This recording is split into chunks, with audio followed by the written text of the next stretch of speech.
전능하사 천지를 만드신 하나님 아버지를 내가 믿사오며 그 외아들 우리 주 예수 그리스도를 믿사오니 이는 성령으로 잉태하사 동정녀 마리아에게 나시고 본디오 빌라도에게 고난을 받으사 십자가에 못 박혀 죽으시고 장사한 지 사흘 만에 죽은 자 가운데서 다시 살아나시며 하늘에 오르사 전능하신 하나님 우편에 앉아 계시다가 저리로서 산 자와 죽은 자를 심판하러 오시리라.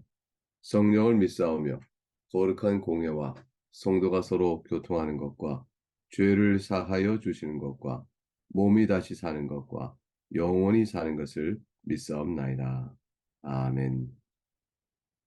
이제 함께 주께 올릴 찬송은 찬송가 67장입니다. 찬송가 67장 영광의 왕께 다 경배하며 1절과 2절을 찬송 올리겠습니다. 1절과 2절. 영광의 왕께 다 경배하며 그 크신 사랑 늘 찬송하라. 옛부터 영원히 방패시니 그 영광의 주를 다 찬송하라. 능력과 은혜 다 찬송하라.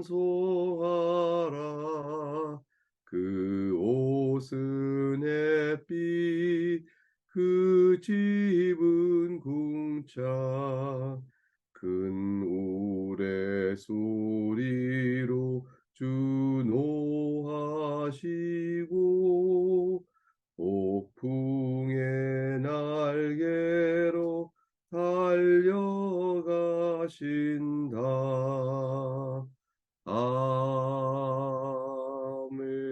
아멘. 오늘 함께 살필 복된 하나님의 말씀은 열왕기상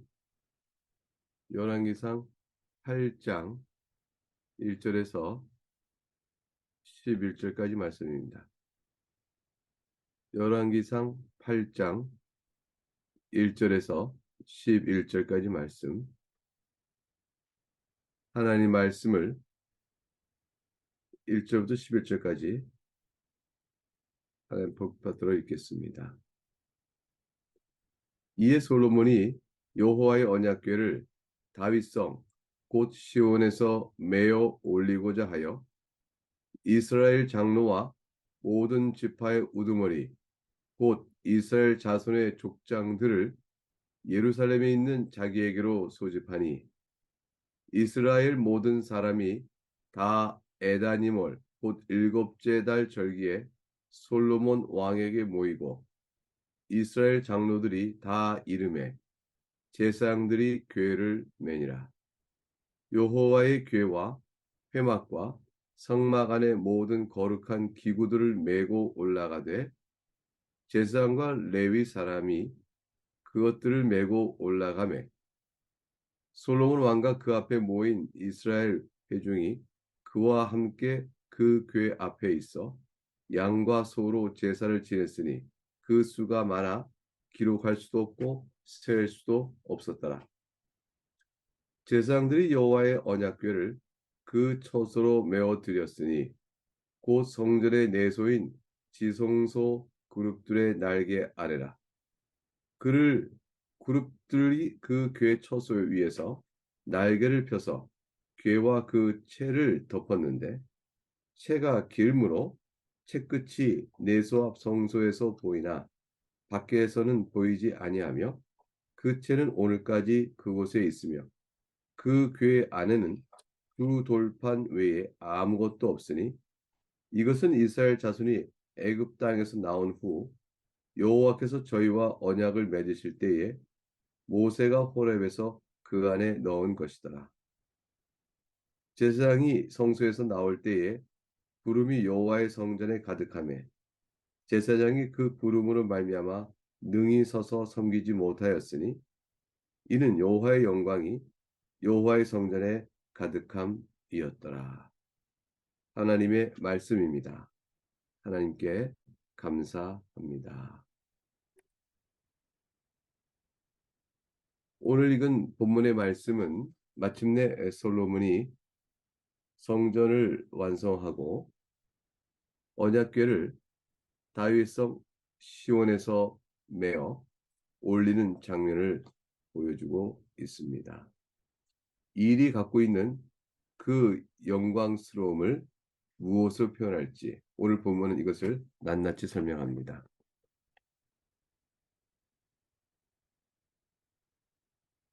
본문 1절에 보게 되면 이에 솔로몬이 여호와의 언약궤를 다윗성 곧 시온에서 메어 올리고자 하여 라고 하여 언약궤를 메었다.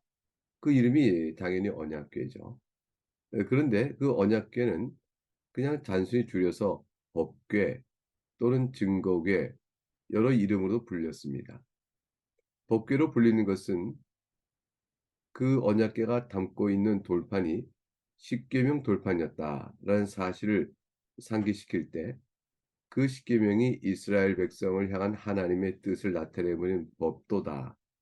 그리고 그 법도를 표현을 강조할 때는 법궤 이렇게 표현하죠. 그런데 그 법궤가 하나님께서 이스라엘 백성을 공의와 사랑으로 대하시며 특별히 여러 족속 가운데서 택하여 사랑하셨다라는 것을 보여주는 상징이다. 그럴 때는 증거궤 이렇게도 불렀습니다. 근데 그 증거궤는 언약을 토대로 언약을 증거하는 것이고 법궤는 언약에 따라 하나님께서 이스라엘 백성에게 명하신 도리를 담고 있다 하여 법궤이니 이 전체적 총괄적인 명칭은 언약궤라 할 수 있습니다. 즉 하나님께서 언약궤를 이렇게 이스라엘 가운데 두신 것은 이제 하나님께서 이스라엘 백성을 자신의 백성으로 삼으시고 그 삼으신 이스라엘 왕국 그 왕국을 경고케 하며 항상 그들과 함께 있을 것이다 라는 사실을 보여주는 중요한 상징이었던 것이죠. 실제로 다윗의 아들 통하여 성전을 짓고 그 가운데 내가 함께 있어 그 다윗의 후손의 왕권을 영구토록 하겠다라는 말씀에 언약을 주셨던 내용이 지켜보게 되면 이 언약궤를 솔로몬이 여호와 성전에 안치할 때 그때에 그들은 솔로몬 왕국 다윗의 후손인 솔로몬 왕국의 견고함과 이제 하나님께서 자신들과 함께 있어 저 조상 때 애국으로부터 출애굽하여 가나안 땅을 약속으로 주시고 가나안 땅을 이제 그 약속을 실현시켜 완전히 주위를 평정하고 마침내 그곳에 저들과 함께 하시는 자리 잡으심에 대한 성전을 이루시고 언약궤를 주었다는 사실은 이스라엘에게 어마어마한 사건이었죠. 자신들이 아브라함의 언약 그 이후부터 이어져와 애굽의 종세에서 해방되고 못을 통하여 인도받다가 이제 마침내 다윗 때가 되어져서 왕권을 공고히 하고 성전을 지어 하나님의 언약궤를 모셨다는 것은 그 긴 세월 속의 언약이 완전히 성취되었음을 생각하는 특별한 사건이었습니다. 그러니 이 언약궤를 여호와의 성전에 안치시키는 이 사건 앞에서 온 이스라엘 사람이 다 모여 하나님께 영광과 찬송을 올리고 또 기쁨의 잔치를 누리게 되는 것은 당연한 일인 것입니다. 2절에 보면 언제 이 일이 있었는가 하는 것에 대하여 에다님월 곧 일곱째 달 절기에 이렇게 되어 있습니다. 에다님 월은 초막절을 뜻합니다. 은혜로 하나님의 은혜로 출애굽하여 광야에서 장막 생활했던 그때를 기념하는 절기죠. 하나님 은혜로 우리가 애굽의 종로로 산 데서 노임을 받았다.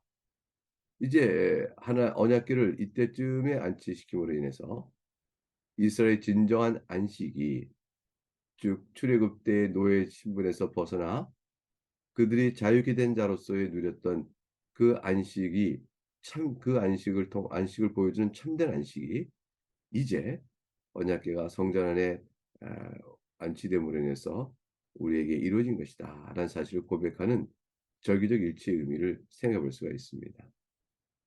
어떻게 옮겼는가 하는 3절 이부터 방법이 나오죠. 제사장들이 궤를 메었습니다. 이것은 다윗이 일전에 소수레에 올려서 크게 화해를 당했던 것과 비교가 되어집니다. 무지하여 그랬던 일이 이제는 그치고 제사장들 하나님 명하신 언약궤를 섬길 수 있는 자들이 궤를 맵니다.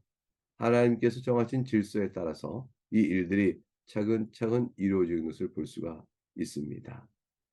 결국 여호와의 궤와 회막과 성만의 모든 거룩한 기구를 제사장들이 메고 올라갑니다. 제사장과 레위 사람들이 그것을 메고 올라갔다 표현하므로 하나님께서 모세를 통하여 주시받은 율례에 따라서 그 일이 질서 있고 존중하며 또 겸손하게 그리고 두렵고 떨리는 마음으로 그러나 감사한 말을 했음을 볼 수가 있죠. 이때 여호와 궤와 회막과 성막하는 모든 거룩한 기구, 회막은 모세 시대 때 만든 장막입니다. 출애굽한 후에 기브온 산당에 설치한 것이죠. 그걸 실제로 만든 것은 신의 산이었습니다.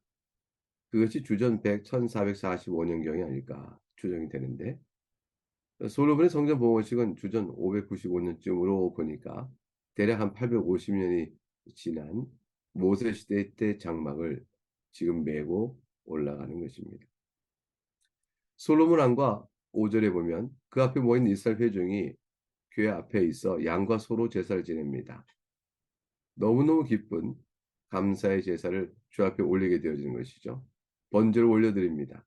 그리하여 그들은 전적으로 하나님께 택함 받아 주의 백성된 사실로 인하여 자신들을 헌신하며 그리고 하나님 앞에 베푸신 은혜에 대한 감사를 표현합니다.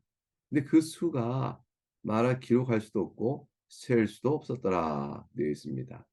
이것은 실제로 얼마나 큰 감사가 있었고 얼마나 큰 기쁨이 있었는지 표현할 수 없을 정도로 이스라엘에 가득 찼다라는 사실을 보여줍니다. 이 놀라운 그 기쁨이 얼마나 큰지 이 사실을 우리도 좀 짐작해 볼 수 있을까요? 이스라엘이 하나님께서 왕으로 계시며 그 백성을 보호하시고 다스리시는 복된 나라임에 대한 공적인 천명이와 선언이 이루어지는 순간이죠. 6절부터 9절은 언약궤를 성소 내소에 안치하는 내용이 언급되고 있습니다.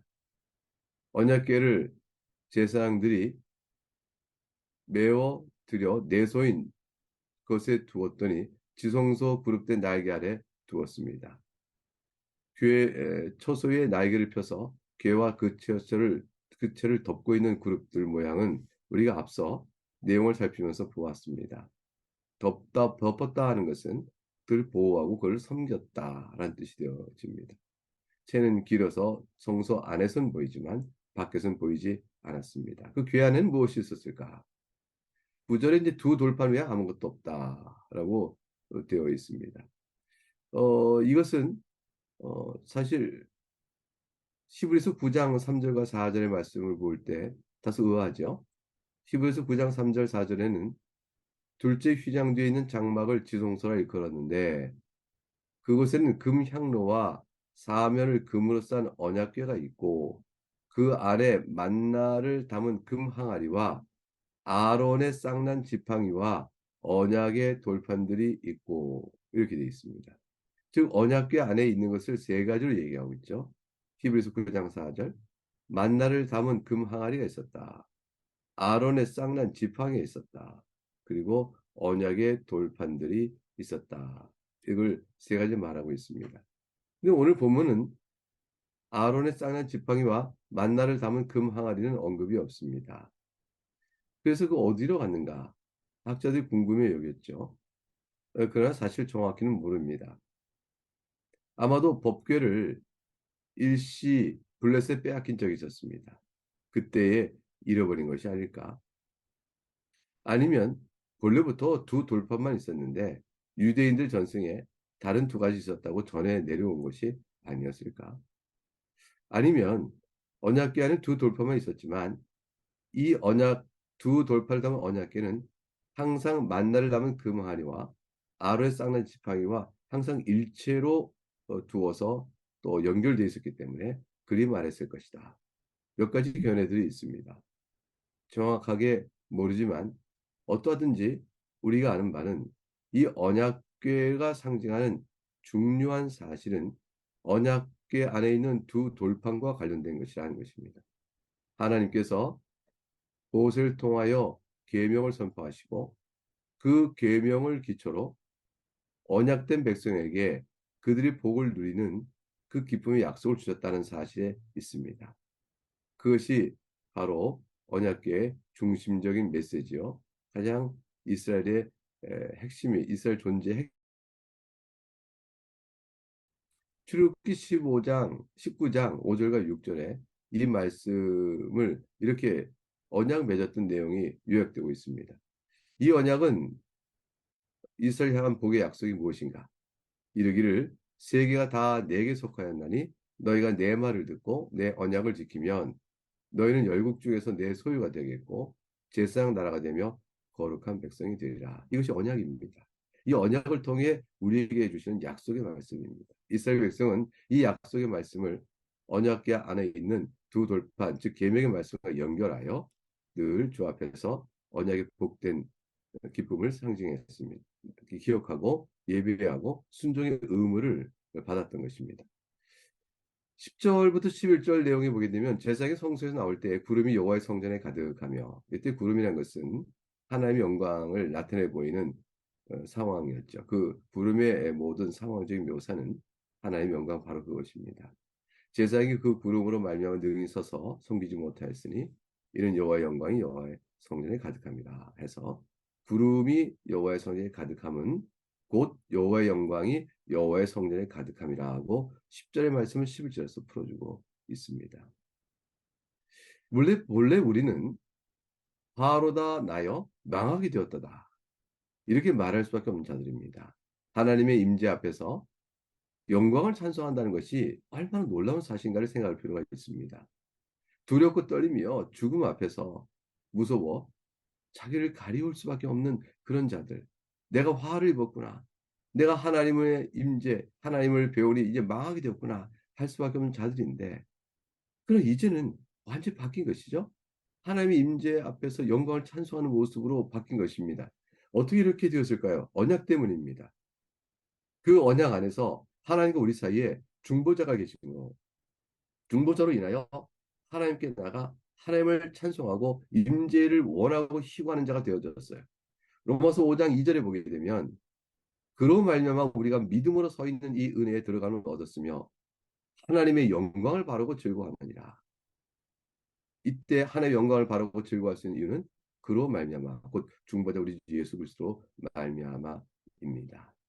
우리가 이 아침에도 예수 그리스도의 중보에 힘입어서 하나님께 나아가 기도하며 하나님께서 우리와 함께 있기를 원하고 우리가 또 하나님 뵙기를 원합니다. 이 놀라운 관계가 이루어져서 나가는 것은 오직 그리스도뿐인데 바로 이제 성전에서 언약궤를 통하여 언약을 상기시키시고 그 성전에서 이루어질 예수 그리스도의 희생을 상징하는 모든 제사는 바로 우리가 성전을 통해 하나님의 영광을 찬송할 수 있는 구약적 의미에서도 가능성을 열어주는 것이다.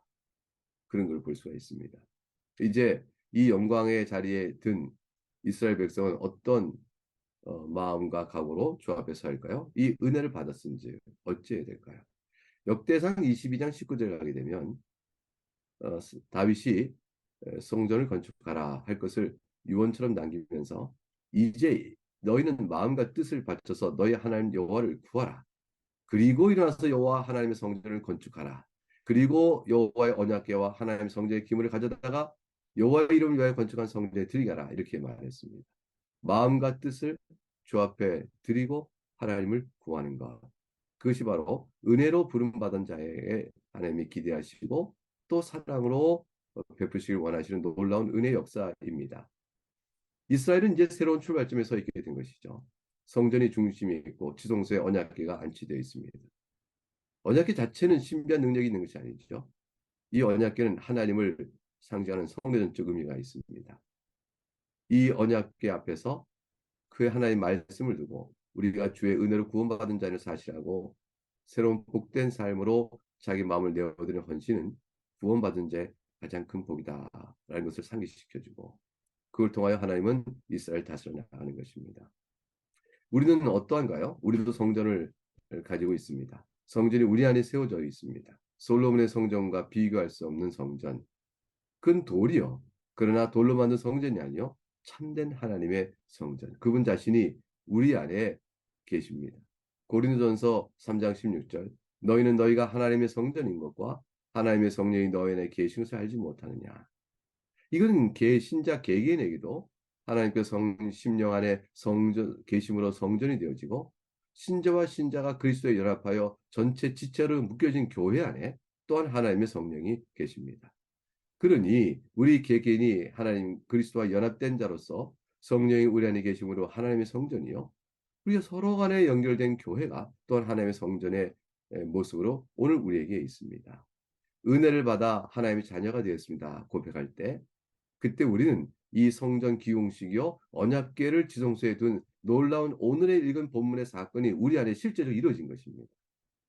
우리는 성전 기공식 준공식과 더불어 언약궤를 지성소에 둔 사건을 경험하고 우리 안에 이루어진 것을 이루어지는 은혜를 입은 자라는 사실을 한번 생각해 보면서 이때에 온 백성이 모여 하나님께 기쁨과 감사를 올려드렸던 이 놀라운 그 영광과 그 흥분, 그 감격, 그것을 우리가 과연 누리며 사는지 생각할 필요가 있습니다.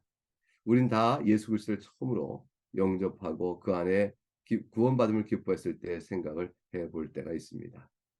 예수님을 처음으로 알았을 때 또는 어려서부터 교회에 컸으나 뒤늦게 다시 자각하여 그에서 은혜를 또 높였을 때 우리가 그 눈물의 감사와 고백들을 우리가 그 순간을 생각할 것입니다. 지금도 주께서 우리를 사랑하심을 예배 때마다 말씀 때마다 우리가 깨닫게 될 때 우리는 성전의 그 언약궤를 지성소에 안치시켰을 때 이들의 영광의 기쁨을 우리가 다시 한번 상기시켜 사는 것이라 생각할 것입니다. 이 말씀으로 오늘 하루도 복된 삶, 그 은혜를 입었음을 생각하며 주 앞에 살아가시는 여러분 될 수 있기를 바라겠습니다. 기도하겠습니다. 하나님 아버지 감사합니다. 주의 말씀으로 우리가 과연 성전이 우리 안에 이루어지고 성령께서 우리 개개인에 있으며 연합된 그리스도 안에 연합된 우리 모두에게 있으며 그의 참된 성전이 우리 가운데 이루어지는 것임을 바라보고 그리스도를 높이 영광을 찬송 올립니다. 오늘 본문의 솔로몬이 돌로 진 성전에서도 여호와 지성소에 언약궤를 안치시킴으로 이뤘던 이 복된 언약의 상기와 흥분과 감격은 진로 헌신의 놀라운 찬송을 나가게 되었사오니 우리도 이 그리스도 안에서 구원받은 자로서 우리 심령을 주 앞에 내어드리는 헌신의 기쁨으로 나가는 저희 모두가 되도록 주여 도와 주시옵소서. 이 큰 사랑을 우리에게 베푸심을 감사하고 사랑하는 교우들의 형편에 따라 오늘도 주 앞에 기도하며 나아갈 때에 살펴주시고 보호하시고 붙들어 주옵소서. 귀한 사랑에 감사하고 우리 주 예수 그리스도 이름으로 기도하옵나이다. 아멘. 이제 주님 가르친 기도를 함께 주 앞에 올림으로 마치겠습니다. 하늘에 계신 우리 아버지 이름이 거룩히 여김을 받으시오며 나라가 임하시오며 뜻이 하늘에서 이루어진 것 같이 땅에서도 이루어지이다. 오늘 우리에게 일용할 양식을 주시옵고 우리가 우리에게 죄 지은 자를 사하여 준 것 같이 우리의 죄를 사하여 주시옵고 우리를 시험에 들게 하지 마시옵고 다만 악에서 구하시옵소서. 나라와 권세와 영광이 아버지께 영원히 있사옵나이다. 아멘.